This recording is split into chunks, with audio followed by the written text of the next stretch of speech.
Salut à tous! Donc pour réaliser notre premier DIY, il va nous falloir un drap blanc, de la laine, du scotch, un ballon, peu importe la couleur. Il nous faudra également une paire de ciseaux, du papier cartonné de préférence de couleur noire. Si comme moi vous n'en avez pas, prenez de la peinture noire et un pinceau. Donc on commence par prendre notre ballon que l'on gonfle et ensuite on lui fait un petit nœud.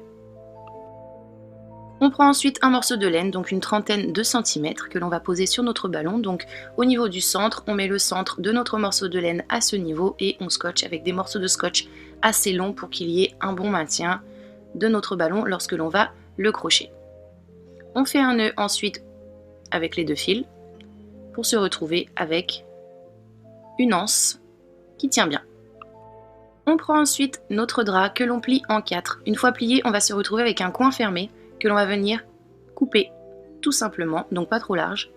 Une fois déplié, on va donc se retrouver avec un trou. Dans ce trou, on va y passer notre morceau de laine, donc par le dessous, comme ceci. On prend ensuite un morceau de laine que l'on va venir mettre autour de notre ballon, ce qui va nous donner la forme de la tête. Ensuite, on prend du papier crépon que l'on coupe en bandes et on va tout simplement faire un joli nœud autour du cou de notre fantôme. On prend ensuite du papier que l'on coupe de forme ovale. Donc si vous avez du papier noir, c'est très bien. Si vous n'avez pas de noir, faites comme moi, peignez-le. On colle tout ça pour obtenir le visage de notre fantôme. On le croche et le tour est joué.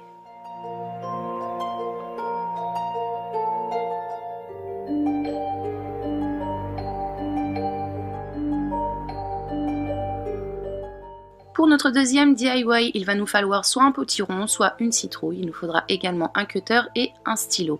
Donc avec notre stylo, on commence par tracer tout ce que l'on va vouloir découper tout simplement. Donc là, je fais le tour du haut de mon potiron et j'ai également tracé les yeux, le nez et la bouche que je veux voir sur ma citrouille. Je découpe tout ça ensuite avec mon cutter en faisant très attention de ne pas me couper. J'enlève le capuchon à l'aide du dos d'une petite cuillère. Je refais une jolie découpe à ce niveau avec mon cutter. Je vide le tout de façon à obtenir ceci. Une fois que c'est fait, je reprends mes découpes. Et voici le résultat.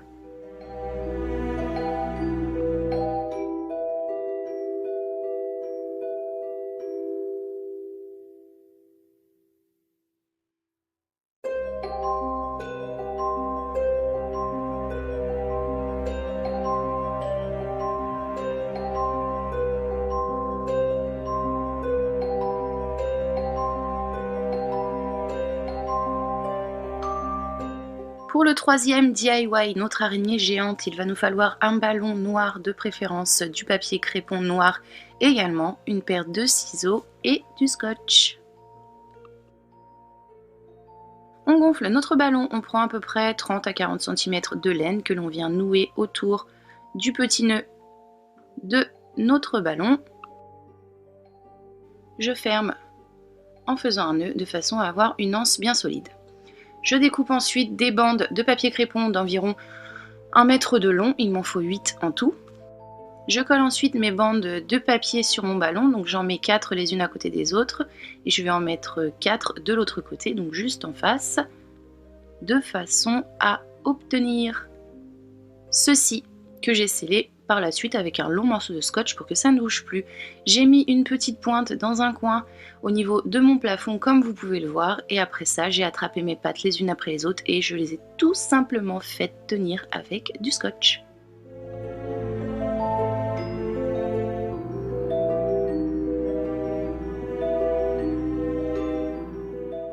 Pour notre quatrième tuto, il va nous falloir une couronne ronde comme celle-ci. J'ai trouvé la mienne pour moins de 2 € chez Action. Il nous faudra également du papier orange cartonné. Si vous n'en avez pas, prenez de la peinture orange et du papier cartonné classique.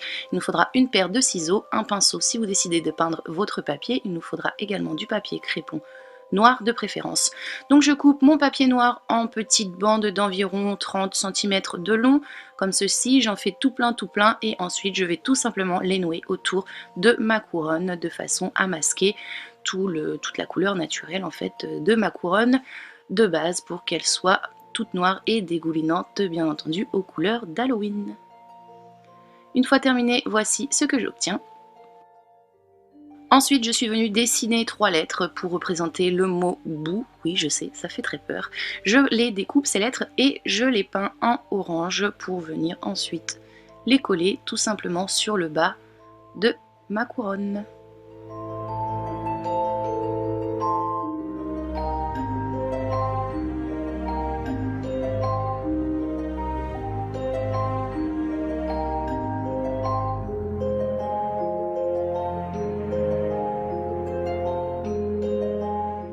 Pour réaliser notre dernier DIY, il nous faudra une guirlande lumineuse. Donc la mienne, c'est une 20 ampoules que j'ai trouvée chez Action pour 1,30 € ou 1,50 €. Je trouve que ça vaut vraiment le coup, ça fait vraiment pas cher.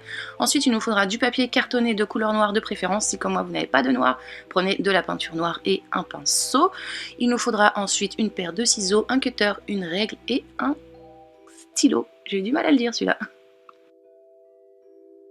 Donc avec notre règle et notre stylo sur notre papier cartonné, on va dessiner une tête de chat. Bien entendu, vous pouvez dessiner tout ce que vous avez envie, si toutefois le chat ne vous plaît pas.